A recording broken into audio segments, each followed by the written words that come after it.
우리 이제 함께 하나님의 말씀 보겠습니다. 말씀은 에베소서 5장 5절에서 7절까지의 말씀입니다.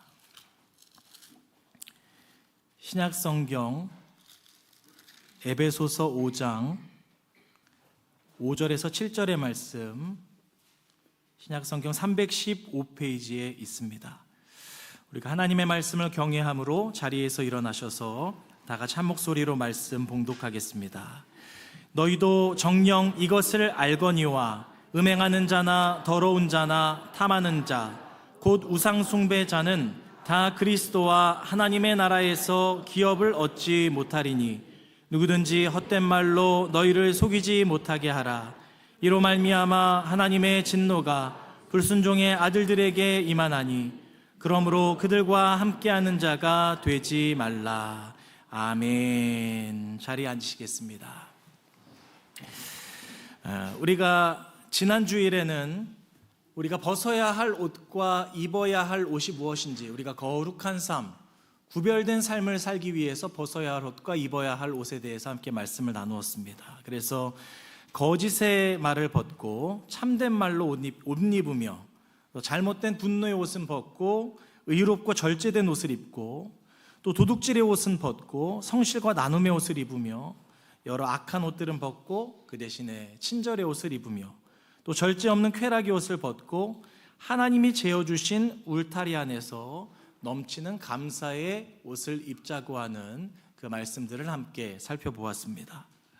그래서 지난 시간에 우리가 함께 나눈 말씀을 생각해 보면 그것은 어떻게에 대한 이야기였다고 할 수가 있습니다. 우리가 거룩한 삶을 살려면 어떻게 해야 되는가? 이런 옷은 벗어야 하고 또 이러한 옷을 입는 것이 구별된 삶이요 거룩한 삶이구나. 그것을 나눴는데요. 오늘 계속해서 우리가 묻고 싶은 것은 이제는 왜에 대한 물음입니다.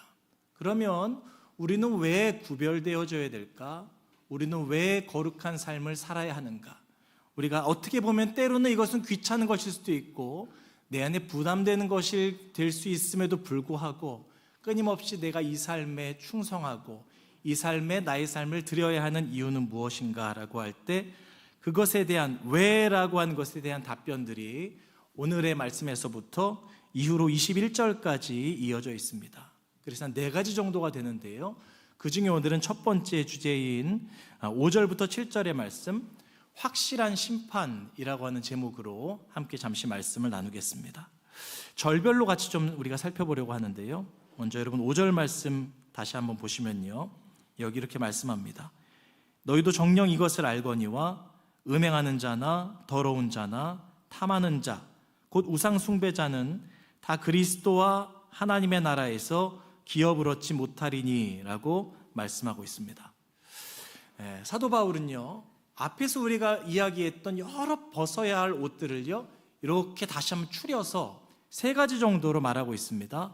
음행하는 자, 더러운 자, 탐하는 자, 그리고 그것을 다시 한번 하나로 꽉 줄여서 한 단어로 표현하기를 우상숭배자라고 말하고 있습니다.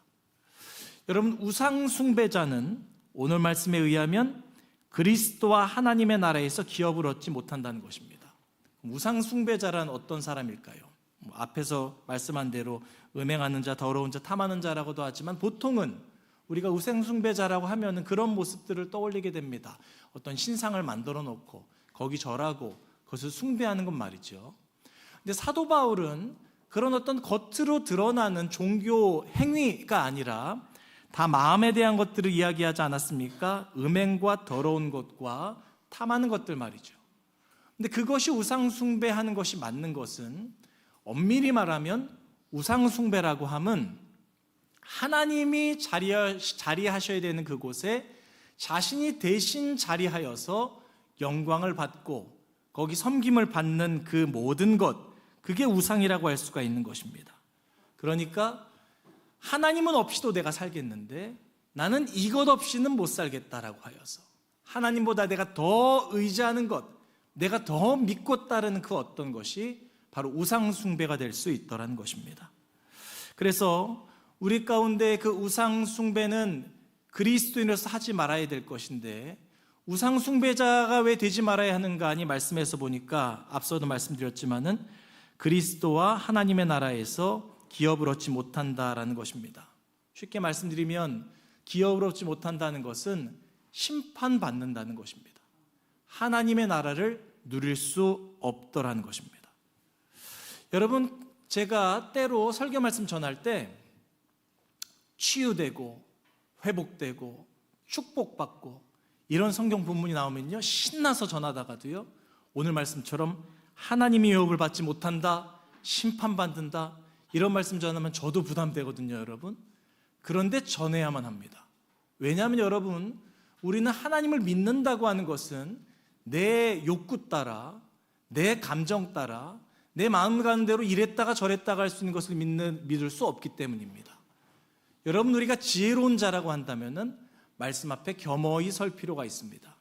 내가 골라서 이런 것들은 가지고 이런 것들은 버리겠다 해서 신앙생활할 수 있는 것이 아니고, 이 하나님의 모든 창세기에서부터 요한계시록의 말씀이 오늘 나를 구원의 길로 인도하는 하나님의 참 말씀임을 우리가 믿는다고 한다면, 그렇게 결정했다고 한다면 어떠한 말씀이든지 그 말씀 그대로 그 앞에 우리가 겸허히 서서 말씀을 받는 것이 구원받는 길이요, 가장 지혜로운 길이 될 것입니다. 여러분, 그래서 오늘 성경 우리 가운데 말씀하는 것입니다. 우상 숭배자가 되지 말고 구별된 자로서 하나님의 자녀로 살라고 말씀하는 것이죠. 그리고 그것이 바로 이유입니다. 우리가 옛옷은 끊임없이 벗고 하나님 주시는 새 옷을 입어야 하는 이유는 간단합니다. 첫 번째 이유는요, 심판받지 않기 위함입니다. 그런 우리의 삶을 한번 돌아보도록 하겠습니다. 여러분 어떻습니까? 예수님을 믿고 구원받은 이후로 여러분들의 삶의 모습은 어떠하신지요?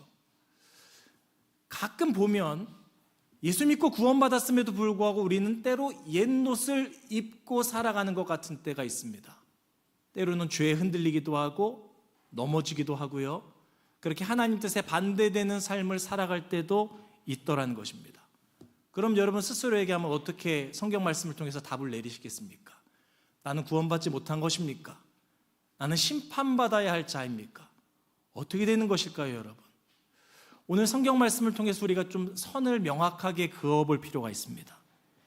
여러분, 우리는 때로 그리스도인으로서 죄에 넘어지기도 하고 쓰러지기도 하지만은, 그럼에도 불구하고 예수 믿고 구원받은 우리는 절대로 우상 숭배자가 아님을 기억하시길 바랍니다. 우리는 죄에 넘어질지언정 죄를 숭배하지 않습니다. 우리는 죄의 때로 유혹을 받고 흔들릴지언정 절대로 어느 날에든지 죄를 섬길 수는 없는 법입니다. 죄의 아비인 마귀를 섬길 수는 없는 법이더라는 것이죠. 그럼 여러분들의 마음을 한번 이렇게 점검해 보십시오.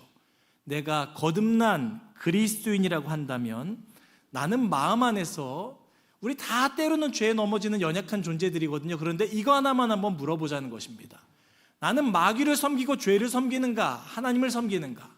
그 차이는 어디에서 드러나는가 하면, 죄를 지었을 때 나는 불편하고 그 옛옷이 나에게 맞질 않아서 나는 빨리 그 옷을 벗고자 하는가, 아니면 그저 그것이 좋아서 아무렇지도 않은 채로 내내 그 옛옷, 하나님께서 나에게 하지 말라고 하신 그 죄악들에 대하여서 나는 아무렇지도 않은가, 그것을 내내 품고 살고 입고 살면서도 아무렇지도 않다고 한다면, 여러분 죄송하지만은 나 스스로 나는 그리스도인이 아니라 우상 숭배자일 수 있음을 우리는 내 안에 겸허히 돌아볼 수 있어야 됩니다.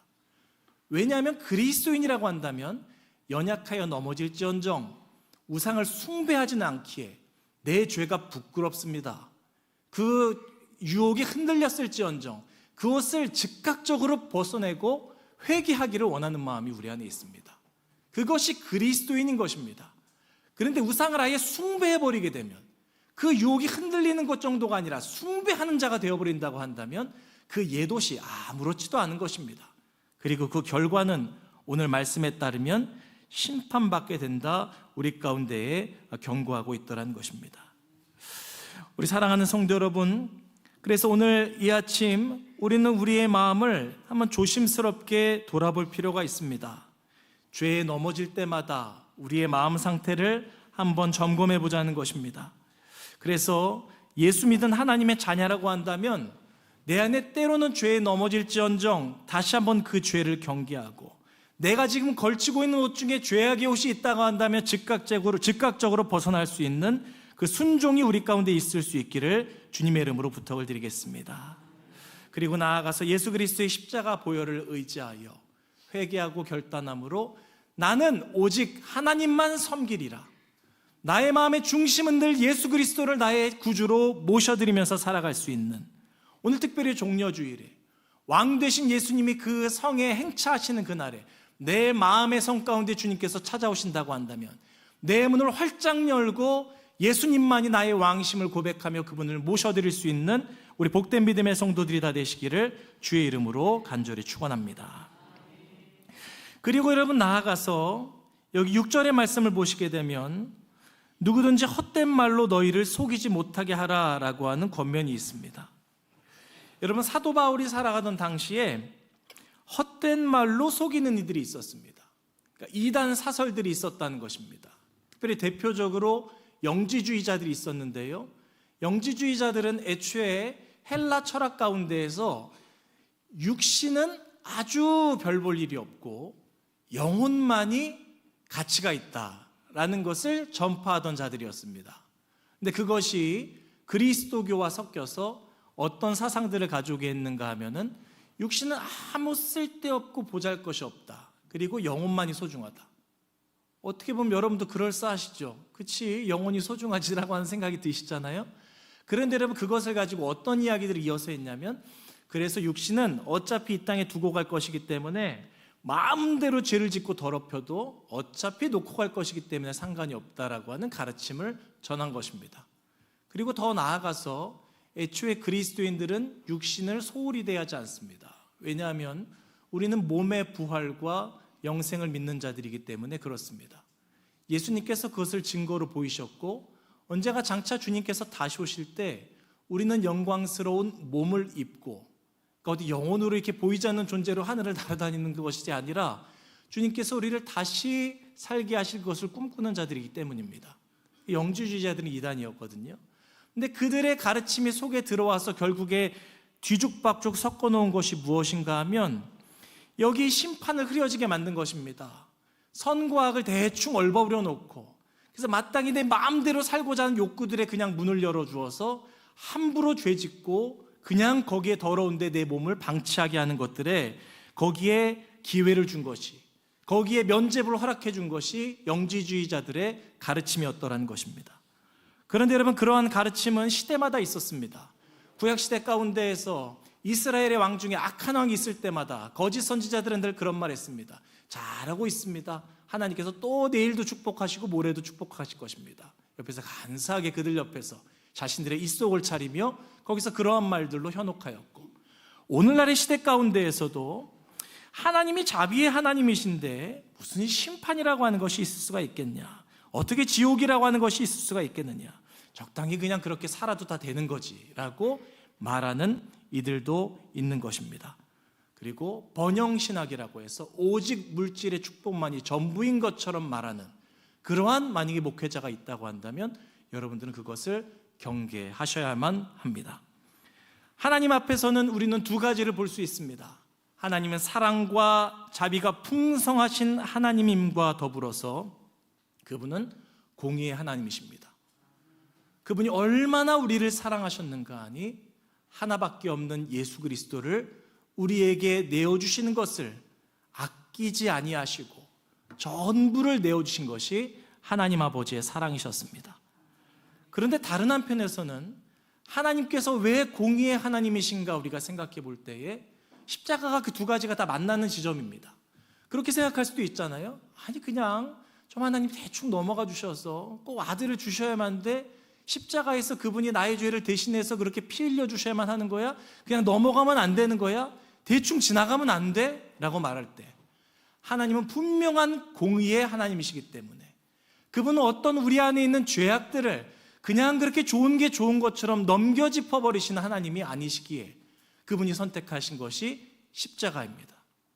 우리를 얼마나 사랑하시는지 드러난 자리도 십자가요. 한편에서는 죄의 무게가 얼마나 크며 그 죄는 반드시 어떠한 대가를 치러야 함도 분명히 드러난 자리가 바로 십자가더라는 것입니다. 그래서 여러분, 우리는 늘 한편만 봐서는 안 됩니다.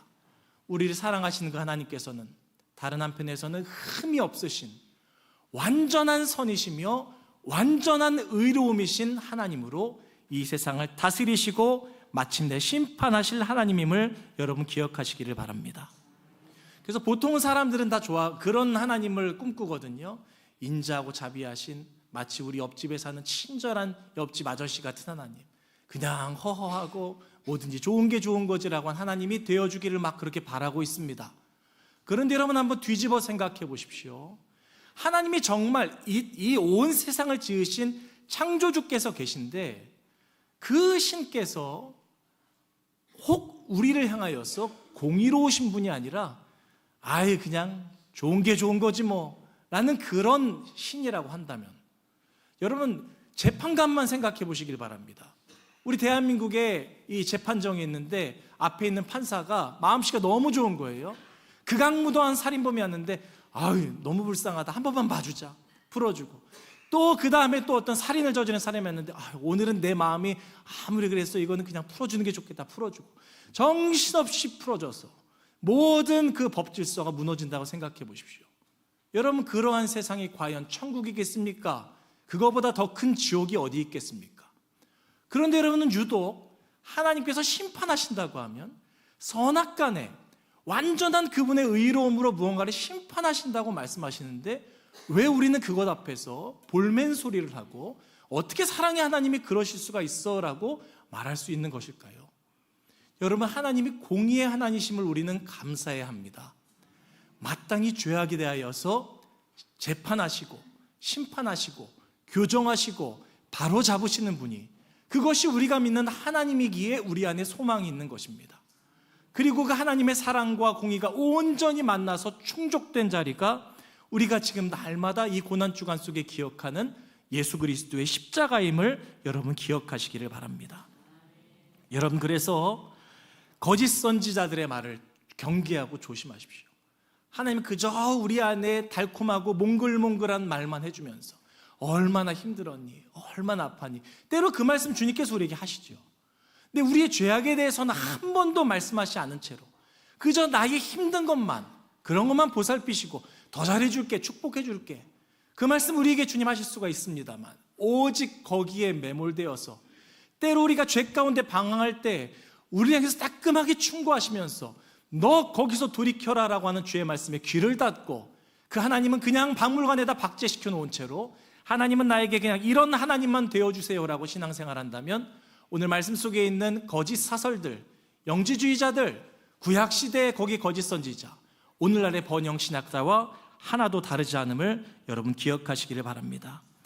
다시 한번 여러분 성경 말씀 앞에 온전히 바로 서시되 하나님의 공의, 하나님의 심판이 오늘 우리 가운데 두렵고 떨리는 마음으로 그 앞에 설 수 있기를 바라고, 여러분 그로 말미암아 주님 앞에 다시 한번 감사할 수 있기를 바라고, 나의 옷깃을 좀 여미어 볼 수 있는 이 특별히 고난주간 가운데 내 삶을 잠잠히 돌아보며 그 거룩하시고 공의로우신 하나님 앞에 내가 그리스도의 보혈을 의지하여 회개하고 바로 잡아야 할 것은 없는지를 그렇게 물을 수 있는 우리 복된 믿음의 성도들이 되시기를 주님의 이름으로 부탁을 드리겠습니다.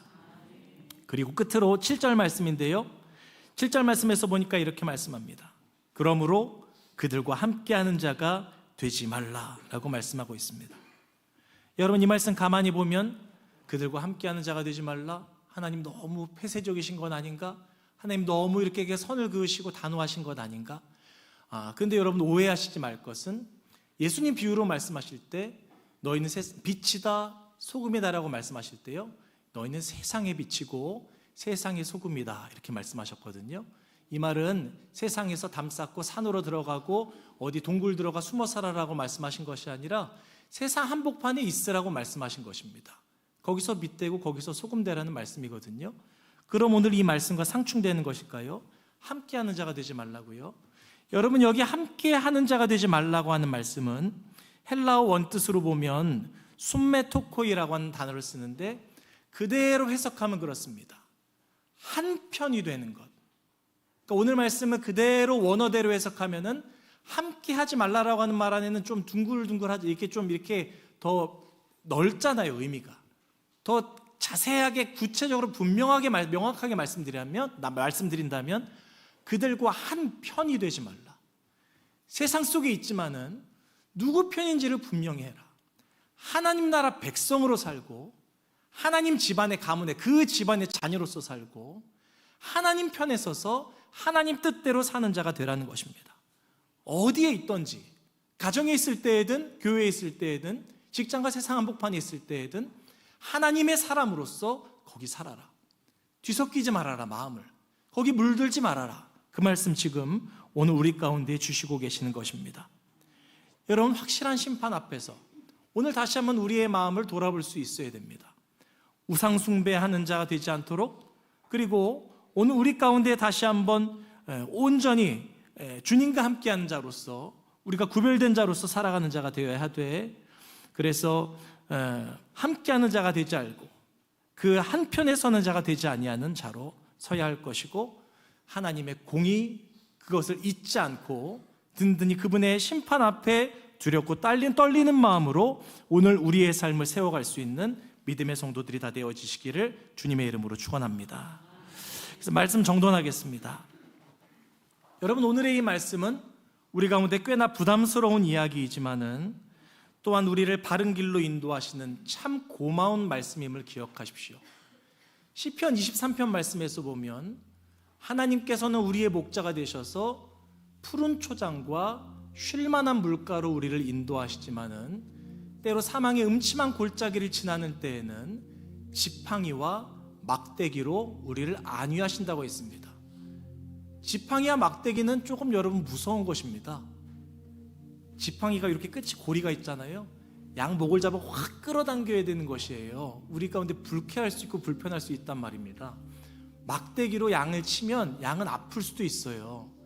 그 절벽 끝으로 떨어지지 않도록 하나님 앞에 그 큰 심판 가운데 놓여서 그렇게 우리가 죽음의 권세로, 사망의 권세로 가지 아니하도록 하나님께서, 그 공의로우신 하나님께서 이것은 옳지만 이것은 잘못된 것이라고, 온통 선과 악이 뒤섞여서 뭐가 옳은지 뭐가 그른지 모르겠다, 다 상대적인 것만 같다라고 하는 세상 속에 무엇이 분명한 기준이 되는지를 주님 오늘 우리 가운데 말씀하시면서 나는 그 기준으로 심판할 것이다, 그 기준으로 판단할 것이다. 그리고 우리는 오늘 그 기준 안에 살아가고 우리의 공로로 이룰 수 없으니 연약할 때마다 나의 죄 대신하여 죽으신 예수님의 십자가 보혈을 의지하여 끝까지 우리 하나님 섬기며 걸어가는 것입니다.